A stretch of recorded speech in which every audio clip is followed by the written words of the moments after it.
Hey guys, it's DC here and welcome to the Daily Hack number 20.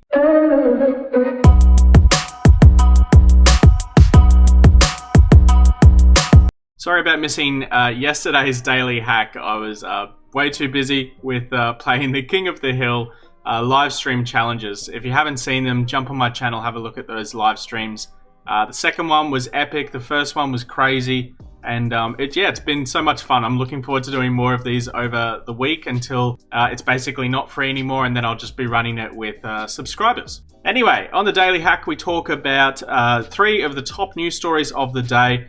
Then I go through the leaderboard on TryHackMe for the month, and then at the end I answer any questions from the last video in this video. So let's start with the news. On darkreading.com we have Patchapalooza, more than 560 flaws fixed in a single day. Software vendors keep pushing patches to the same Tuesday once a month or once a quarter, and the result can be overwhelming. 6 enterprise software makers issued patches for 567 issues in April. That's mental. It's normally like under 300, so to have 567 is pretty crazy. Information technology groups have their work cut out for them this month. On April 14th, 6 makers of popular enterprise software, Microsoft, Oracle, SAP, Intel, Adobe, and VMware, issued patches for at least 567 software vulnerabilities. Oracle's critical patch update for the month, which rolls up fixes into a single massive patch for each product, accounted for more than 70% of the patch load. Oracle smashing the patches out. That's good, I guess. Addressing 405 new security vulnerabilities according to the company. An analysis of Microsoft's April security bulletin found the company closed 113 security vulnerabilities, while SAP, Intel, Adobe, and VMware accounted for another 49 issues. Overall, the crowding of software fixes has turned the second Tuesday of the month, a day on which Microsoft has traditionally released patches for many years, into a deluge of work for IT groups. Patch Tuesday is all about making software updates more organized so that companies can assign resources because they know when the patches come out. With more and more companies piggybacking on that, it becomes a challenge. But how many patches can you handle in one day? So I know a couple of the places I've worked, actually the last place I worked, which I won't mention, had they didn't really have a patch day, and they didn't even have a patch regime, to be honest, and or a schedule, however you want to say it.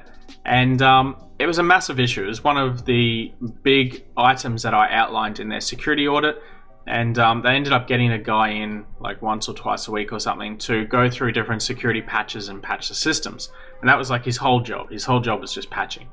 And I don't know if that guy still has a job. I don't think he does, because I saw him applying for work the other day on LinkedIn. But yeah, it might be interesting to see what that place does with their patching, if all of their staff are working remotely, which they should be.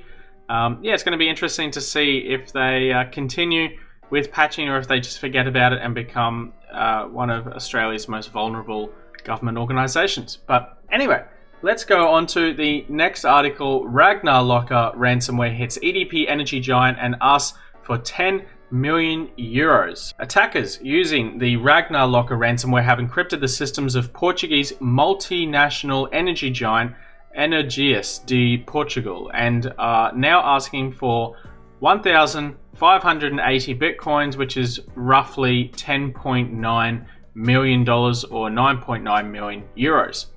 EDP Group is one of the largest European operators in the energy sector for gas and electricity, and the world's 4th largest producer of wind energy. So that's kind of cool for them, I guess.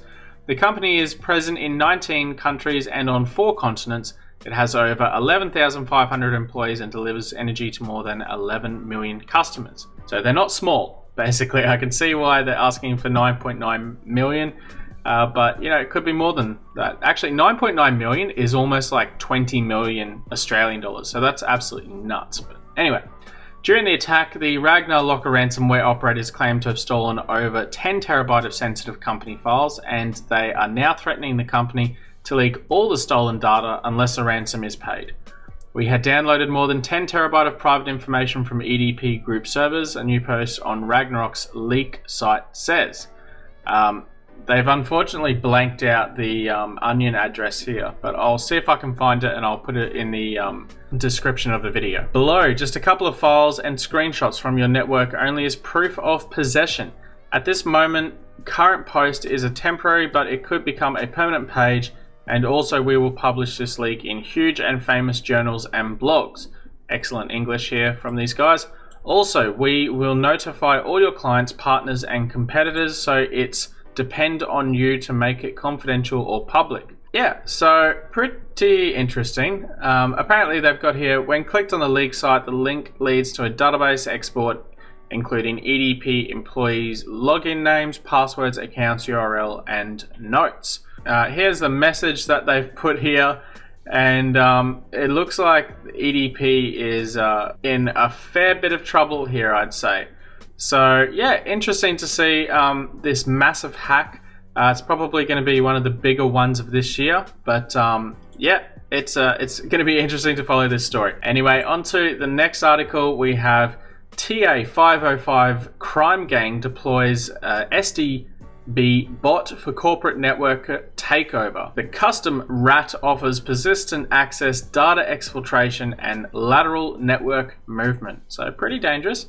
The TA 505 cybercrime group has ramped up its attacks lately with a set of campaigns bent on spreading the persistent SDB bot remote access Trojan, or RAT, laterally throughout an entire corporate environment. SDB bot RAT is a custom job that has been observed in TA 505 attacks since at least September 2019. It offers remote access capabilities and has a few spyware aspects, including the ability to exfiltrate data from the victimized devices and networks. SDB bot has the ability to perform typical RAT functions such as communicating with command and control servers, receiving commands, and obtaining system information, according to Melissa Friedrich, who is a researcher with the IBM X-Force Incident Response and Intelligence Services, also known as IRIS.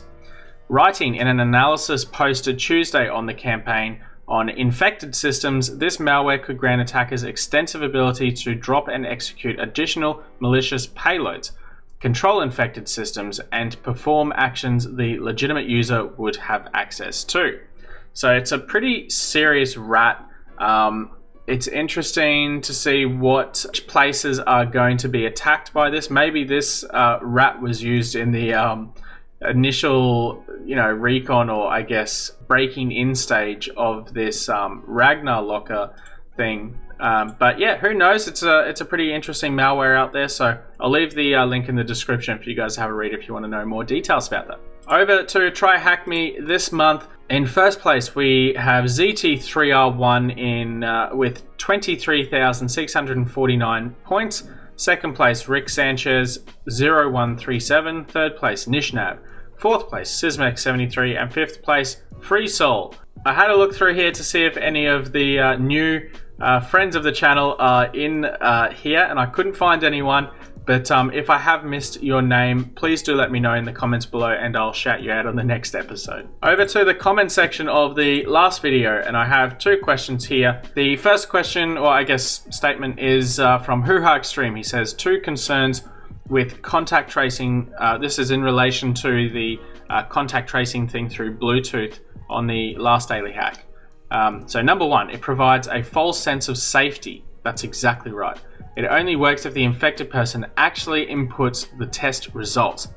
Right, so it's not like, okay, so they actually did this in China using the WeChat app. And there's no such thing as an opt-in system in China, which is both a good and a terribly bad thing at the same time, but that's beside the point.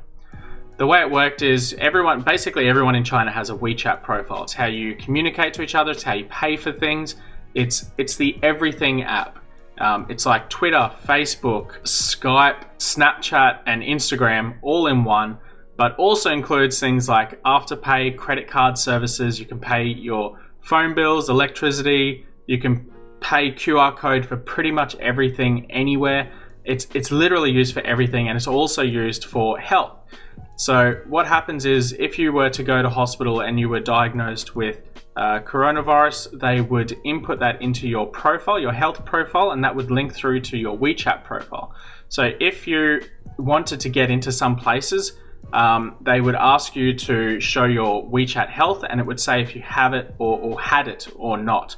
And then they would just deny you entry based on that. So I know that sounds pretty extreme, and it is, I guess, but it's also about safety more than mining people's data, to be honest. So it's got its benefits, but of course there's privacy concerns for the Western world around things like this. So yeah, the second thing here is that he said it could be a HIPAA, which it could definitely be a massive privacy risk, like I just mentioned. But yeah, I don't know how they're going to go about it, if people are actually going to put their information in there or not. Who knows? The second question here was from Dan Smith, and he says, "Hi DC, what spec would you recommend for a laptop for cybersecurity, CTF, and Hack the Box?" So CTFs / Hack the Box / TryHackMe / all of those CTF websites, they don't really require much, to be honest. You can run a Raspberry Pi for most CTFs, to be completely honest, and it will work just fine.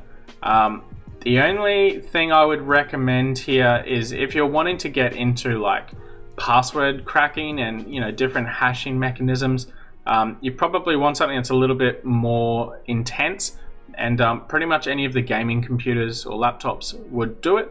But yeah, it's much of a muchness, to be honest. You can use pretty much anything to do a CTF. You can use pretty much anything to use Kali Linux. It's very resource light. It's not like huge. It's not going to smash your system resources, and it's just easy to put on pretty much anything. So just make sure that Kali Linux works with whatever laptop it is that you have or want to get, and yeah, maybe have a look at some other options like Parrot as well. But yeah, that's my advice to you. Anyway, that's all the comments from the last video. If you enjoyed this video, please do like, comment, and subscribe. Throw your comments in down the bottom for any questions you have for tomorrow's video, and I'll answer them there. And yeah, I'll see you there, guys. Catch you later.